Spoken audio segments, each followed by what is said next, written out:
Hi, my name is Olivia, and this is my friend Claire. In this video, we are going to explain how the amount of leg rotation affects how far a soccer ball travels during a soccer kick, using the principles of biomechanics. So here we have Claire, who is going to kick a soccer ball using basically zero leg rotation. Unsurprisingly, the ball doesn't go very far. Now let's see how far the ball travels when Claire uses a lot of leg rotation in her windup to kick the ball. We can see that the ball travels much farther when her leg rotates more. But why does this happen? This can be explained using the concept of angular velocity. Angular velocity can be described as the rate of change in angular position for an object that is rotating. For example, you could say that the rotisserie chickens you see in the grocery store have a slow angular velocity, while a figure skater doing a spin has a high angular velocity. Here we have a formula that breaks down the concept of angular velocity. The symbol that looks sort of like a W, called omega, represents the angular velocity, and it depends on two factors: the angle of rotation of the rotating body and the time it takes to complete the rotation. In taking a closer look at this formula, we can determine that if the angle of rotation increases, so does the angular velocity. This means that they are directly proportional to one another. We can also see that if the time value increases, the overall angular velocity decreases. Since the opposite is occurring, we can say that these two elements are inversely proportional. Applying this to our situation, we can make the connection that an increased angle of leg rotation during kicking, while keeping the time constant, results in a higher angular velocity. So at this point you're probably saying, well, this is all well and good, but how does this impact how far the ball travels? The answer can be found using linear velocity.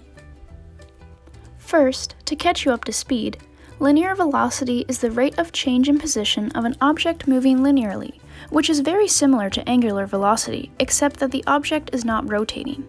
In our situation, this value would relate to the soccer ball being kicked, since it is moving in a straight line with a certain linear velocity.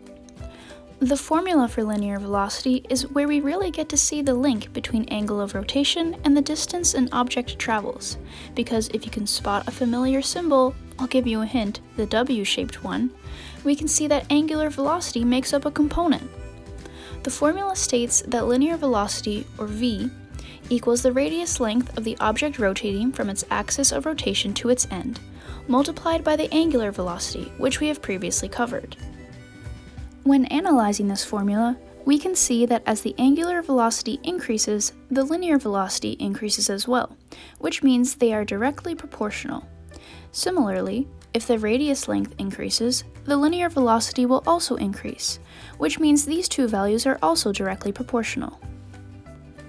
So, to apply this to our situation again, increasing the angle of leg rotation increases the angular velocity of the leg, and increasing the angular velocity of the leg increases the linear velocity that the ball will possess upon contact.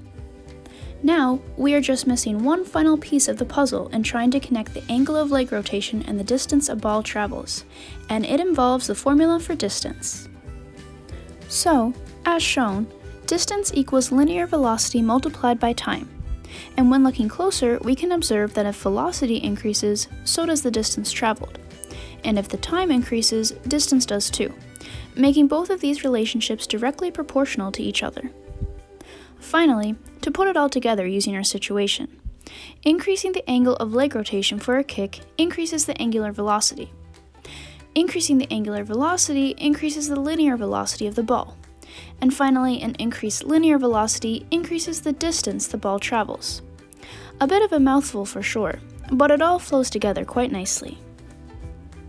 An important note to make, however, is that we are assuming that all other values in the formula shown remain constant, as otherwise what we are saying here may not be the case.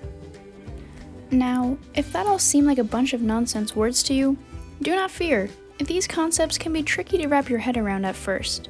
So, to make these concepts clearer, we can do an actual example with numbers. For this, we will again call upon our trusty assistant Claire, who will demonstrate one kick with her leg rotated about 45 degrees and another kick with her leg rotated about 90 degrees. These angles of rotation are being measured relative to the knee. In other words, the angle between the lower half of the leg below the knee and the vertical axis. To accurately observe and make these calculations, I used a software called Tracker, which is a good source to use for video analysis. We can begin with a 45-degree angle leg rotation and the video of Claire kicking the ball. Now, let's break it down using Tracker. So, this looks a bit busy, but all that I've done here is calibrate the video, which is shown in the blue, add a coordinate system, which is shown in the pink, and calculate the angle of rotation relative to the vertical axis, which is shown in the green and as we can see is 45 degrees. In this next frame, I've calculated the radius length from Claire's knee to her foot using a measuring tape tool, which is shown to be 0.459 meters. It should be noted that this length will be the same length that we use for the example with 90 degrees. Finally, to find the time value that the ball traveled, I took the time from this frame, which is the moment of contact of the foot with the ball, and then the time value when the ball stopped, and subtracted the two, to end up with a time of about 2.93 seconds.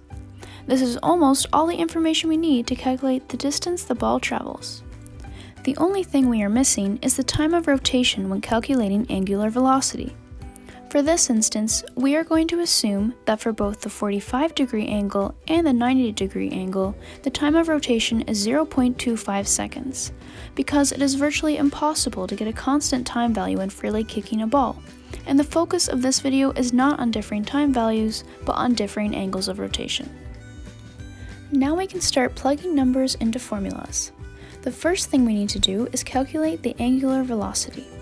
To do this, we will use our angle of rotation of 45 degrees and divide it by the time of 0.25 seconds, giving us an answer of 180 degrees per second. When calculating angular velocity, we must also ensure our final answer is in radians and not degrees.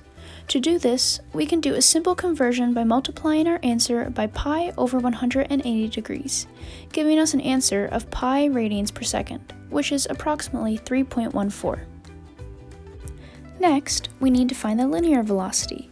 We can do this by multiplying our calculated angular velocity value of 3.14 radians per second by the radius length of the lower leg, which is 0.459 meters. This gives us a value of 1.44 meters per second. Finally, to get the distance the ball travels, we will use the linear velocity value of 1.44 meters per second and multiply it by the time value we calculated from the video, which is 2.93 seconds.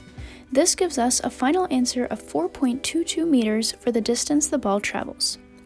Obviously, this is just an estimate, as we are ignoring many factors such as friction and making other simplifications, but it gives us a general idea of how far the ball travels. Now let's compare this answer to the one we get when using an angle of leg rotation of 90 degrees. First, let's watch the video of Claire kicking the ball before breaking it down. So, here I have the frame set up in a very similar way to the last example, except this time the angle of rotation is 90 degrees instead of 45. As the radius length stays the same, I just need to calculate the time value for the distance the ball travels, which I do in the same way as before, by taking the time at the moment of contact and then the time when the ball stops moving and subtracting the two, which gives me an answer of 3.9 seconds. Let's now head over to the formulas. First, we find the angular velocity by dividing 90 degrees by 0.25 seconds, which is 360 degrees per second. In doing the same conversion to get my answer in radians, we come up with 2 pi radians, or approximately 6.28 radians per second. Then, we find the linear velocity by multiplying the angular velocity of 6.28 radians per second by the radius of 0.459 meters, and we get 2.88 meters per second. Finally, to get the distance the ball travels, we do the same thing as in the previous example and multiply the linear velocity value of 2.88 meters per second by the calculated time value of 3.9 seconds to get a final distance of 11.2 meters. The distance of 11.2 meters for a 90-degree angle of rotation is greater than the distance of 4.22 meters calculated in the example of a 45-degree angle of rotation, which clearly demonstrates how increasing the angle of leg rotation ultimately increases the distance a ball travels. Now that we understand this concept, here are a couple quick things to consider. First, here is a video of Claire using a big angle of leg rotation, but moving through the motion very slowly, therefore increasing the time component. As previously mentioned, when increasing the time it takes to go through the angular motion, you decrease the angular velocity. This is very exaggerated in this case, but it does demonstrate how it is not just the angle of rotation that must be considered when calculating angular velocity. Since you could have a huge angle, but if the time is also very large, your angular velocity will be rather small. Finally, in these demonstrations, Claire is standing still when kicking the ball, which is not very realistic in a real game. We just did this for the purpose of the video to isolate the angle of leg rotation from other possible factors. Here is a video of what a soccer kick can look like if you really get the hang of it. Notice how the angle of leg rotation is very high, which makes sense when you look at how fast the ball travels. I hope you enjoyed this video and learned a bit about the application of biomechanics in the real world. Thanks for watching!